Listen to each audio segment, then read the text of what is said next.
السلام عليكم ورحمة الله وبركاته.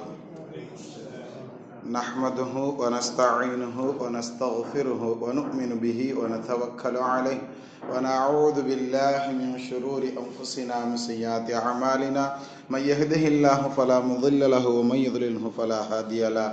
ونشهد أن لا إله إلا الله وحده لا شريك له.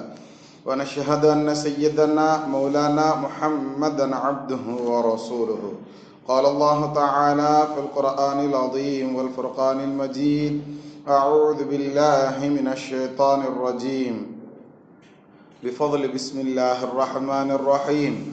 فجاءته إحداهما تمشي على استحياء قالت إن أبي يدعوك ليجزيك أجر ما سقيت لنا. فلما جاءه وقص عليه القصص إلى قومه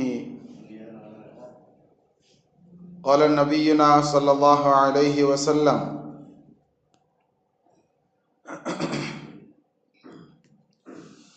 منزلة الحياء على سائر الأخلاق. فقال: إن لكل دين خلقا وخلق الإسلام الحياء، أو كما قال عليه الصلاة والسلام وتسليم. صدق الله المولانا العلي العظيم وصدق النبي صلى الله عليه وسلم. رب اشرح لي صدري ويسر لي أمري واحلل عقدة من لساني يفقهوا قولي.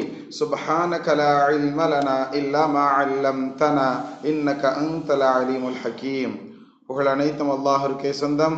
இரலக தலைவரும் பெருமானார் ரசூலே கரீம் ஸல்லல்லாஹு அலைஹி வஸல்லம் அவர்கள் மீதும் அவர்களை பின்பற்றிய சஹாபாக்கள், தாபிஈன்கள், தபா தாபிஈன்கள், இமாம்கள், அவுலியாக்கள், ஷுஹதாக்கள், நாதாக்கள், சாலிஹீன்கள், குறிப்பாக அமர்ந்திருக்கக்கூடிய நம் அனைவர்களின் மீதும், முஃமினான முஸ்லிமான ஆண் பெண் அனைவர்களின் மீதும் அல்லாஹ்வினுடைய சாந்தியும் சமாதானமும் அன்பும் அருளும் பாதுகாப்பும் என்னென்றும் உண்டாவதாக. ஆமீன்.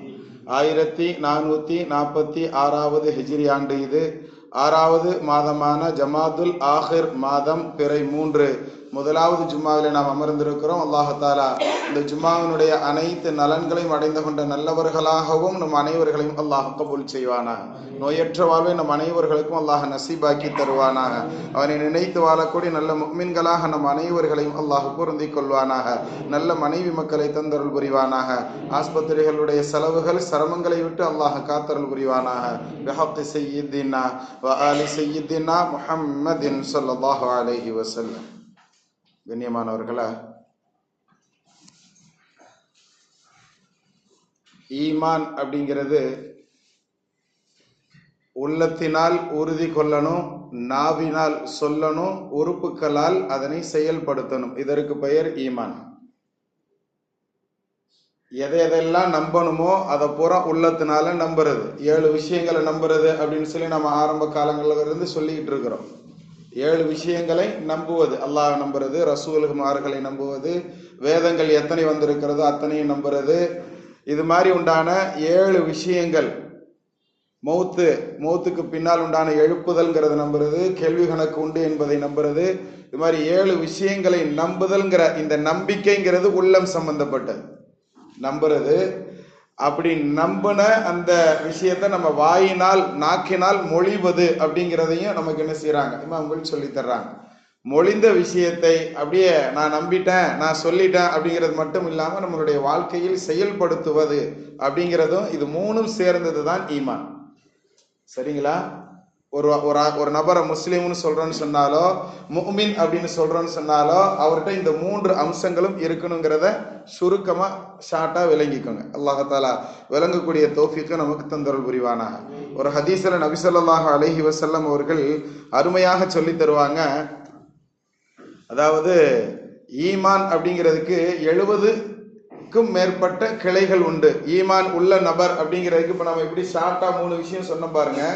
இது மாதிரி நபி ஸல்லல்லாஹு அலைஹி வஸல்லம் சொல்றாங்க, 70 விதமான பண்புகள் ஒரு மனிதர்கிட்ட இருந்தால்தான் அவர்கிட்ட என்ன முக்கம்மலான ஈமான், முழுவதுமான ஈமான் இருக்கு அப்படின்னு அடையாளம். அதுல ரொம்ப உயர்ந்த ஈமானுடைய படித்தரம் எது அப்படின்னு சொன்னா லா இலாஹ இல்லல்லாஹ் அப்படிங்கிறதும் ஒண்ணு. லா இலாஹ இல்லல்லாஹ் சொல்லாம ஈமான்ங்கிறது வராது இல்லையா? அதனால உயர்ந்த படித்தரம்ங்கிறது லா இலாஹ இல்லல்லாஹ். அதுல கடைசி படித்தரம் என்பது அதுவும் ஈமான்ல உள்ளதுதான். அடுத்தவங்களுக்கு டிஸ்டர்பாக இருக்கக்கூடிய கல்லையும் முள்ளையும் தெருக்கல்ல இருந்து ரோடுகள்ல இருந்து அகற்றுவது.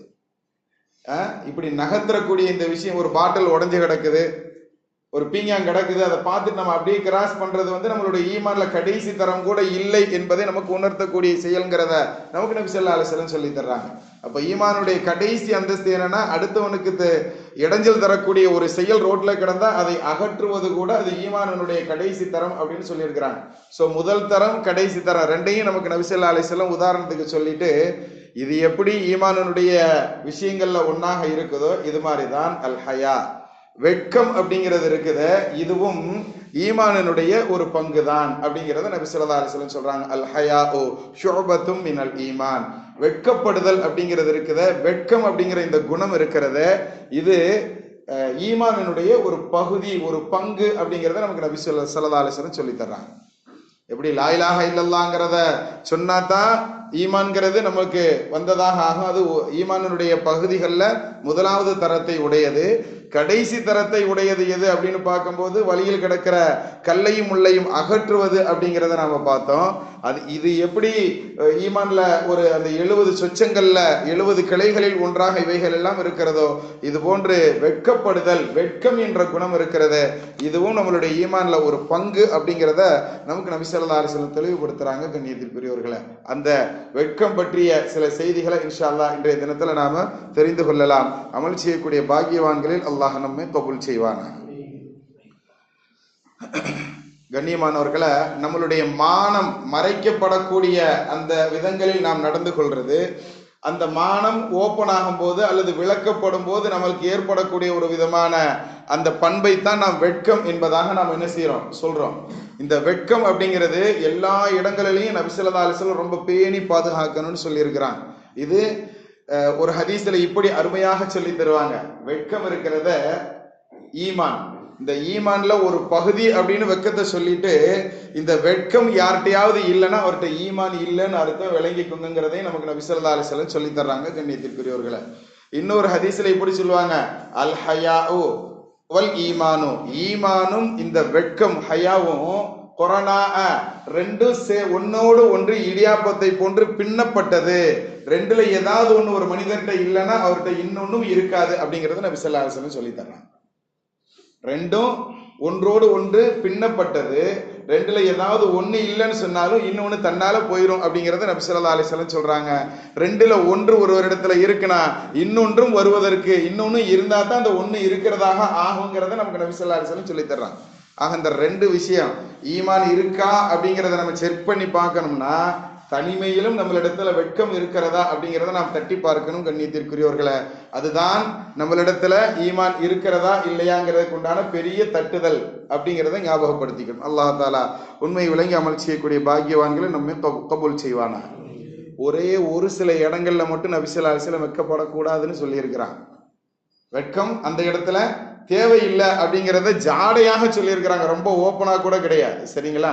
அல்லாஹ் ஹைராக்கி தருவான். இன்ஷா அல்லாஹ் பார்ப்போம். ஒரு சஹாபிய என்ன செய்வாங்களா, தன்னுடைய சகோதரர் கண்டிச்சுக்கிட்டு இருப்பார். போய் பணம் வாங்கிட்டு வர சொன்னேன், ஏன் அவர்கிட்ட போய் வாங்கல, நமக்கு தர வேண்டிய பணத்தை தானே நான் கேட்க சொன்னேன், வாங்கிட்டு வந்தா என்ன அப்படிங்கும் போது, இல்ல 4 பேர் அவரை சுத்தி இருந்தாங்க, அத்தனை பேருக்கு முன்னாடி அவர்கிட்ட போய் பணம் கேட்கறதுக்கு எனக்கு கூச்சமா இருந்துச்சு அப்படின்னு சொல்லி அந்த தோழர் தன்னுடைய சகோதரர்கிட்ட சொல்லிட்டு இருக்கிறார். என்னப்பா, நம்ம கொடுத்த காசை தானப்பா, அவன் சொன்ன டேட்ல தானே போய் நம்ம போய் கேட்க போறோம், இதுல என்ன வைக்கப்படுறதுக்கு இருக்கு அப்படின்னு சொல்லி தன்னுடைய சகோதரரை கடிந்து கொண்டு இருக்கக்கூடிய ஒரு சஹாபியை பார்த்து நபி ஸல்லல்லாஹு அலைஹி வஸல்லம் சொன்னாங்க, தான் விட்டுருப்பா, வெட்கம் அது எந்த வடிவத்துல இருந்தாலும் அது நல்லதுதான், அது ஈமான்பா அப்படின்னு சொல்லி நபி ஸல்லல்லாஹு அலைஹி வஸல்லம் சொல்லுவாங்க. அப்ப வெட்கம் அப்படிங்கிறத நம்மளுடைய வாழ்க்கையில, அதாவது சின்ன விஷயங்களில் கூட கேட்கறதுக்கு கூச்சப்படுறாங்க பாருங்க, இந்த வெட்கமும் கூட ஈமான் தான் அப்படிங்கிறத நமக்கு நபி ஸல்லல்லாஹு அலைஹி வஸல்லம் சொல்லி தர்றாங்கன்னு சொன்னா, அந்த வெட்கத்தை நாம் எந்த அளவிற்கு நம்மளுடைய வாழ்க்கையில் பேணணும் அப்படிங்கிறத நம்ம கவனத்தில் எடுத்துக்கிடணும். கண்ணியத்திற்குரியவர்களை, மார்க்கம் அப்படிங்கக்கூடிய நம்மளுடைய இந்த இஸ்லாமிய தீன்கிற இந்த மார்க்கம் இருக்கிறத நபி ஸல்லல்லாஹு அலைஹி வஸல்லம் சொல்லுவாங்க, ஆரம்ப காலம் முதல் எத்தனையோ பிரிவுகள் இருந்தாலும் இந்த தீனுல் இஸ்லாத்துக்குன்னு ஒரு தனிப்பெரும் குணம் ஒண்ணு இருக்கு. சிலர்கள் தங்களுடைய அஜெண்டாக்கள் அப்படின்னு சொல்லுவாங்க தெரியுமா. ஒரு கட்சி இருக்குன்னு சொன்னா எங்க கட்சியினுடைய கொள்கை என்ன தெரியுமா, இந்த விஷயங்கள் தான் எங்களுடைய கட்சியினுடைய கொள்கைகள் அப்படின்னு சொல்லுவோம் தெரியுமா. அது மாதிரி தீனுல் இஸ்லாம் அப்படிங்கிறதுக்குன்னு ஒரு தனி கொள்கை இருக்கிறது என்பதாக நமக்கு என்ன செய்யறாங்க, நபி ஸல்லல்லாஹு அலைஹி வஸல்லம் சொல்லி தர்றாங்க. அந்த அந்த குணத்தை பத்தி நபி ஸல்லல்லாஹு அலைஹி வஸல்லம் அவர்கள் சொல்லும் போது, இன்ன லிகுல்லி தீனின் ஹுலுகா, ஒவ்வொரு மார்க்கத்திற்கும் ஒவ்வொரு மதங்களுக்கும் ஒவ்வொரு குணம் உண்டு. ஆனால் இந்த தீனுல் இஸ்லாம் வஹுலுகுல் இஸ்லாமி, இந்த மார்க்கத்தினுடைய தீன் எது தெரியுமா, அல் ஹயா, வெட்கம் தான். அந்த குணம் எது அப்படின்னு சொன்னா, நம்ம மார்க்கத்துக்குன்னு உண்டான குணம் அப்படின்னு சொல்லி எடுத்துக்கிட்டோம்னா வெட்கம் அப்படிங்கிறதான் நம்ம மார்க்கத்தினுடைய சிம்பிளாக நபி ஸல்லல்லாஹு அலைஹி வஸல்லம் சொல்லி தர்றாங்க. கண்ணியத்திற்குரியவர்கள், சிம்பிள் அப்படின்னு சொல்லுவோம் இல்லையா, அதாவது ஒவ்வொரு விஷயத்திற்கும் உண்டான ஒரு லோகோ, ஒரு முத்திரை அப்படின்னு சொல்லி ஒவ்வொரு இதுக்கும் குறிக்கப்படுகிறது. நம்ம அரசு முத்திரையாக ஒரு கோபுரம் வரையப்பட்டு இருக்கிறது இல்லையா, இது மாதிரி ஒவ்வொரு விஷயத்திற்கும் ஒரு முத்திரை உண்டு.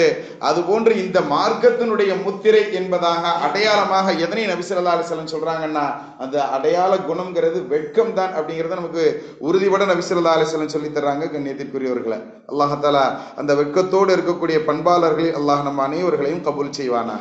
பெரும்பகுதி அரபுகள் சில விஷயங்கள்ல ரொம்ப வெக்கப்படுவாங்களாம். அதுலயும் குறிப்பா பொய் சொல்றது அப்படிங்கிறதுல வெக்கப்படுவாங்களாம். அது 4 பேருக்கு முன்னாடி என்னைய இவர் பொய் சொல்றவரு அப்படின்னு சொல்லி அங்கு நிப்பாட்டப்படக்கூடிய அந்த நிகழ்வை அரபுகள் என்ன செய்வாங்களா, ரொம்ப வெட்கப்படக்கூடிய ஒரு பண்பு இருந்துச்சான். இதனால அதாவது பிற்காலத்தில் இஸ்லாத்திற்கு அதாவது கடைசி காலத்தில் இஸ்லாத்திற்குள் வந்த ஒரு நபர் என்ன செய்யறாங்கன்னா, நான் ஆரம்பத்தில் இப்படிலாம் இருந்தேன் அப்படிங்கிற தன்னுடைய சுயசரிதையை சொல்லக்கூடிய ஒரு ஹதீஸ் அது. ஏன்னா பிற்காலத்தில் தீனுல் இஸ்லாத்துக்குள்ள வந்துட்டாங்க இல்லையா, வந்ததுனால தங்களுடைய தான் இப்படி நடந்து கொண்ட விஷயம் அப்படின்னு சொல்லி, தம்பி உட்காருங்க, தான் நடந்து கொண்ட விஷயத்தை நபி ஸல்லல்லாஹு அலைஹி வஸல்லம் என்ன செய்யறாங்க, அதாவது அந்த தோழர் நபி தோழராக ஆனதற்கு பின்னாடி எடுத்து சொல்லக்கூடிய ஒரு செய்தி அது. அந்த தோழர் என்ன செய்யறாங்க, ஆரம்ப காலத்துல மக்கால இருந்து ஹிஜ்ரத் செஞ்சு சில மக்கள் என்ன செஞ்சாங்க, அபிசீனியா நாட்டுக்கு போனாங்க. அப்படி அபிசீனியா நாட்டுக்கு போன அந்த அடிமைகள் அவர்களை எல்லாம் மீட்டெடுத்துட்டு வர்றதுக்காக வேண்டி, இவங்களாம் எங்களுடைய அடிமைகள், எங்களை ஏமாத்திட்டு உங்க நாட்டுக்குள்ள தஞ்சம் புகுந்துட்டாங்க, அவங்களை எங்க கூட அனுப்பிடுங்க அப்படின்னு சொல்லி கூப்பிட்டு வர்றதுக்காக வேண்டி போனவர் தான் அபு சுஃபியான் அப்படிங்கக்கூடிய நபர். இவர் அன்றைய தினத்தினுடைய அரபுகளினுடைய தலைவராக இருந்தவர். அப்படி அவர் அங்க போய் அந்த அந்த நாட்டினுடைய அந்த அபிசீனியாவினுடைய மன்னராக இருந்த ஹெர்கல் அப்படிங்கக்கூடிய அந்த சீசர்கிட்ட போய் என்ன செய்யறாரு, கம்ப்ளைண்ட் பண்றாரு. எப்படி கம்ப்ளைண்ட் பண்றாரு அப்படின்னு சொன்னா, இந்த மாதிரி எங்களுடைய அடிமைகள் இவங்கெல்லாம் எங்களுக்கு உழைச்சி தர்றதை விட்டுட்டு எங்களை ஏமாத்திட்டு உங்க நாட்டுல தஞ்சம் புகுந்து விட்டார்கள் அப்படின்னு சொல்லி எடுத்து சொல்றாரு. அப்படி எடுத்து சொல்லும் போது நபி ஸல்லல்லாஹு அலைஹி வஸல்லம் அவங்களுடைய மார்க்கத்தை பத்தி எதுவுமே பேசாம இருக்கிறார். அப்போ என்ன செய்யறாங்க, அந்த 70 பேர் கொண்ட ஒரு பெருங்கொண்ட கூட்டம் தான் என்ன செஞ்சிருந்தாங்க, அங்க போயிருந்தாங்க. 130 பேர் என்பதாகவும் என்ன செய்யப்படுகிறது, சரித்திரங்கள்ல சொல்லப்படுது. அப்போ அத்தனை பேரையும் அந்த அரசர் கூப்பிட்டு விடுறாரு, எல்லாரும் வாங்கப்பா, என் நாட்டுல இருக்கக்கூடிய அந்த நபர்கள் எல்லாம் வாங்கன்னு சொல்லி அழைச்சி எல்லாரையும் அழைக்கப்பட்டு ஒரு நேரத்துல எல்லாரையும் ஒன்று கூட்டி வச்சு விசாரணை நடக்கிறது. அப்படி விசாரிக்கும் போது, நாங்கள் எல்லாம் இப்படி முஹம்மது நபி ஸல்லல்லாஹு அலைஹி வஸல்லம் ஏத்துக்கிட்டதுனால எங்களுக்கு பயங்கரமான தொல்லைகள் கொடுத்தாங்க. அதனாலதான் நாங்க உயிர் மேல உண்டான ஆசையினால எங்களுடைய மார்க்கத்தின் பிரகாரம் நாங்க வாழணுங்கிறதுனால எங்க நபி உங்க நாட்டுக்கு வர சொன்னாங்க அப்படிங்கிற விஷயத்த என்ன செஞ்சிடறாங்க, அலி ரலியல்லாஹு தஆலா அவர்களுடைய உடன் பிறந்த சகோதரராக இருக்கக்கூடிய ஜாஃபர் இப்னு அபி தாலிப் ரலியல்லாஹு அன்ஹு, அவங்க தான் அந்த கூட்டத்தினுடைய அமீராக இருந்தவங்க. அவங்க தெளிவா எடுத்து பேசுவாங்க. அப்படி எடுத்து பேசி இந்த விஷயத்தை புரிய வச்ச உடனே, முகம்மதா உங்களுக்கு நபியாக அறியப்பட்டவரா அப்படின்னு சொல்லி எல்லா விஷயத்தையும் அந்த மன்னர் ஒவ்வொன்றாக கேட்கும் பொழுது, அபு சுஃபியான் அவர்களை பார்த்து, ஏன்னா அந்த நேரத்தில் அவங்க எதிரி டீமினுடைய முக்கியமான லீடர் கூப்பிட்டு போறதுக்காண்டி தானே வந்திருக்கிறாரு.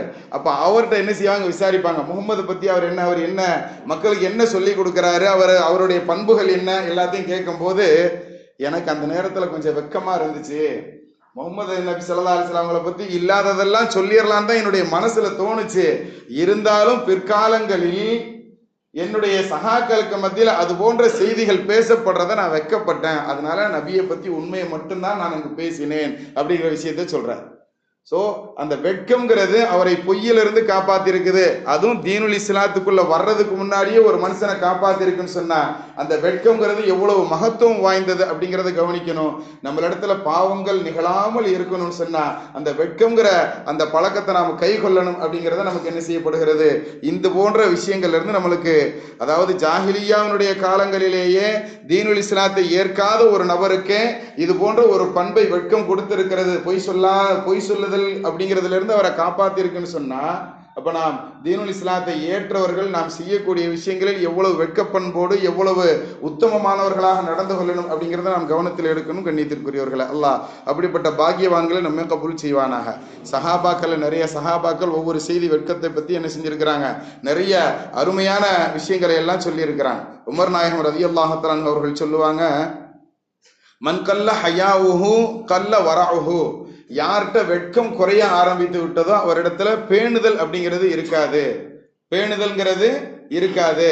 பரவாயில்ல பாத்துக்கிடலாம் அப்படிங்கிற அந்த அசால்ட்டு தனம் வந்துரும் அப்படிங்கறத என்ன செய்யறாங்க, நமக்கு உமர் நாயகம் ரலியல்லாஹு தஆலா அவர்கள் சொல்லி தர்றாங்க. வெட்கம் குறைய ஆரம்பித்து விட்டால் அசால்ட்டு தனம் என்ற பொடுபோக்கு அந்த மனிதனிடத்துல வந்துவிடும்.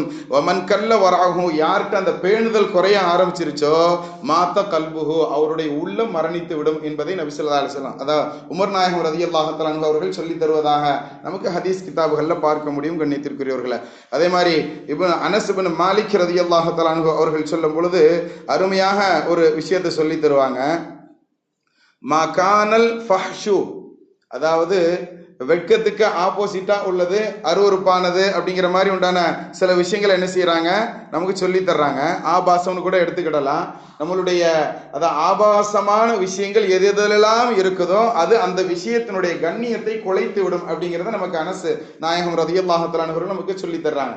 அதே மாதிரி எந்த ஒரு விஷயத்துல அதாவது வெட்கம்ங்கிறது இருக்குதோ அந்த வெட்கம் அந்த விஷயத்தை உயர்வுபடுத்தி விடும், அதை அதாவது அழகுபடுத்தி விடும் என்பதாக அனஸ் இப்னு மாலிக் ரலியல்லாஹு தஆலா அவர்கள் நமக்கு தெளிவுபடுத்தி சொல்லி தர்றாங்க. கண்ணியத்திற்குரியவர்களை, அடுத்து அதே வரிசையில நாம பார்த்தோம்னா ஃபுதைல் இப்னு இயாத் அப்படிங்கக்கூடிய ஒரு பெரிய கண்ணியமான ஒரு வலியுல்லா என்பதாக சொல்லலாம். பெரும் திருடராக இருந்தவர் பிற்காலத்தில் குர்ஆனுடைய வசனம் செவியில் கேட்டு அதன் மூலம் அதாவது பெரிய வழியாக, அதாவது அவுலியாக்களினுடைய தரஜாக்களில் இவரை கடக்காமல் நாம் என்ன செய்ய முடியாது, அடுத்த ஸ்டேஜுக்கு போக முடியாது அப்படிங்கக்கூடிய ஒரு லெவல்ல இருக்கக்கூடியவங்க. அப்படிப்பட்ட அந்த ஃபுதைல் இப்னு இயாத் அவங்க சொல்றாங்க, அதாவது 5 குணங்கள், இந்த 5 இருக்குத யார்கிட்ட இல்லையோ அப்படிங்கிற அந்த 5 விஷயத்தை பத்தி வரிசையா சொல்லும் போது ஹம்சும் மின் அலாமாத்தி ஷக்வதி, மூதேவித்தனத்தினுடைய அடையாளமாக 5 விஷயத்தை என்ன செய்யறாங்க, அருமையாக கோடிட்டு சொல்லுவாங்க. அதாவது உள்ளம் இறுக்கமாக இருப்பது, உள்ள ரொம்ப கடினமாக பேசுறதுல கூட ரொம்ப கடினமாக இருப்பது. அதே மாதிரி முகம், ஒரு சக முஃமினை பார்க்கும் போது கூட ஒரு புன்முறுவல் இல்லாமல் இருப்பது, எப்பொழுதுமே கடுகடுப்பாக இருக்கக்கூடிய உள்ளம் உடையவர் இருக்கிறார்னா அவரிடத்துல அந்த நற்பண்புகள் இல்லை. அது அலாமத்து ஷக்வா அப்படிங்கிறத என்ன செய்யறாங்க, ஃபுதைல் இப்னு இயாத் ரஹ்மத்துல்லாஹி அலைஹி அவங்க சொல்லி தர்றாங்க. அதே மாதிரி ஒரு ஜுமூதுல் ஐன், இறைவனை பயந்து அழுகாத கண்கள் ஒரு இடத்துல இருக்குன்னு சொன்னா அவரிடத்துல மூதேவித்தனம் இருப்பதாக பொருள் அப்படின்னு சொல்றாங்க. வகில்லத்துல் ஹயா, வெட்கம் குறையுதல் அப்படிங்கிறதும் என்ன, மூதேவித்தனத்தினுடைய ஒரு அடையாளம். ஒரு ரகபத்து ஃபித்தீனி, மார்க்கத்து மேல ஒரு அன்பு, ஒரு பாசம், ஒரு நேசம் இருக்கணும். மார்க்கத்தை, அதாவது ஒரு 2 விஷயங்கள் வைக்கப்படுது, மார்க்கம் வேணுமா இது வேணுமான்னு கேட்கப்படுதுன்னா மார்க்கத்துக்கு முக்கியத்துவம் கொடுத்து ஒரு விஷயத்தை தேர்ந்தெடுக்கிறோம் அப்படின்னு சொன்னா அது சீதேவித்தனத்திற்கு உண்டான அடையாளம். மார்க்கத்தை விட்டுட்டு அல்லாததை நாம் தேர்ந்தெடுக்கும் பொழுது அது மூதேவித்தனத்தினுடைய அடையாளம் என்பதாகவும். ஒதூலுல் அமல், கடைசியாக சொல்லும் பொழுது வாழ்க்கைக்காக வேண்டி உண்டான நீண்ட காலம் வாழணும்னு மட்டும் நினைக்கிறது. என்னது, ரொம்ப நீண்ட காலம் வாழ்வது மட்டும் நோக்கம், பேராசை கொள்ளுதல் அப்படிங்கிறது, இந்த வாழ்க்கையின் மீது உண்டான பேராசை. இது 5வது விஷயமாக. இந்த 5 விஷயங்கள் ஒரு மனிதனுடைய உள்ளத்துல இருக்கு அப்படின்னு சொன்னா அவரிடத்துல உண்டான இந்த 5 பண்புகளும் எதனை குறிக்கும்னா அவரிடத்துல சீதேவித்தனம் இல்லை என்பதை குறிக்கக்கூடியது என்பதாக நமக்கு என்ன செய்யறாங்க, ஃபுதைல் இப்னு இயாத் ரஹ்மத்துல்லாஹி அலைஹி அவங்க சொல்லி தராங்க. கண்ணியத்திற்குரியவர்களை, மூசா அலைஹிஸ்ஸலாம் அவர்களை பார்த்து அந்த காலத்துல இருந்த மக்கள் எல்லாம் பேசிக்கொண்டார்களாம், இவர் என்ன எப்ப பார்த்தாலும் இழுத்து போத்திக்கிட்டே இருக்கிறாரு. மூசா அலைஹிஸ்ஸலாமுடைய இயல்பான பழக்கம் எப்படின்னா தங்களுடைய உடம்புல ஒரு பார்ட்டு கூட தெரியாதபடி ஆடை அணியக்கூடியவர்கள் என்பதாக அவர்களை பற்றி நாம வரலாறுகள்ல பார்க்கிறோம். கண்ணியத்திற்குரியவர்கள் எப்போதுமே இப்படியே ஆடையை முழுசா மூடிக்கிட்டே இருக்கிறாங்களே, ஒருவேளை இவங்க உடம்புல எதுவும் சொறி சிறங்கு போன்ற விஷயம் இருக்குமோ, அல்லது வேற எதுவும் உடம்புல பிரச்சனைகள் உள்ளதோ, அதனால இப்படி மூடிக்கிட்டே இருக்காரு அப்படின்னு மக்கள் அதிகமாக அவர்களை பற்றி பேச ஆரம்பித்ததனால் அந்த விஷயத்தை அல்லாஹ் தஆலா குர்ஆன் ஷரீஃபில் அருமையாக சொல்லி தருவான். அதாவது மூசா அலைஹிஸ்ஸலாமை இழிவுபடுத்துவதற்காக வேண்டி இது போன்று பேசினார்களே, அந்த மக்களை போன்று முஃமின்களை நீங்கள் ஆகிவிடாதீர்கள். அந்த மூசா அலைஹிஸ்ஸலாமை அவர் அல்லாஹ் தஆலா தூய்மையானவர், அவர் நோய் இல்லாதவர்ங்கிறத அல்லாஹ்வே ப்ரூவ் செய்து விட்டான் அப்படின்னு சொல்லி ஒரு விஷயத்தை குர்ஆன் ஷரீஃப்ல அல்லாஹ் ஒரு வசனத்துல, அதாவது 33வது சூரா 69வது வசனம், அதை போய் இன்ஷா அல்லாஹ் எடுத்து பார்க்கலாமா? எடுத்து பாருங்க. அல்லாஹ் தஆலா உண்மையை விளங்கக்கூடிய தௌஃபீக்கை தருவான். அந்த வசனத்துல அல்லாஹ் எப்படி அவங்கள நிரூபித்தான் அப்படிங்கிறத சொல்லும் பொழுது தஃசீர்கள்ல எழுதுவாங்க, குளிக்க போகும்போது என்ன செய்வாங்க, தங்களுடைய ஆடைகளை கலட்டி வச்சுட்டு உள்ளாடையோடு குளித்து கொண்டு இருக்கும் பொழுது எல்லாம் குளிச்சுட்டு வந்து தங்களுடைய ஆடையை பேணுறதுக்காண்டி எடுத்து யாரும் இல்லாத இடமா பார்த்தா குளிப்பாங்களாம்.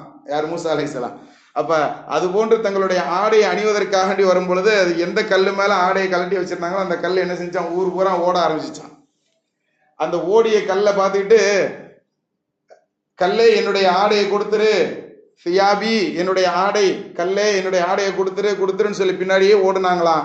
அவர்களுடைய அதாவது உடம்புல உண்டான எந்த குறைகளும் இல்லைங்கிறத ஊர் மக்கள் எல்லாம் தெரிந்ததற்கு பின்னால் அந்த கல்லு நின்றுச்சா, அதற்கப்புறம் ஆடை அணிந்து கொண்டார்கள்.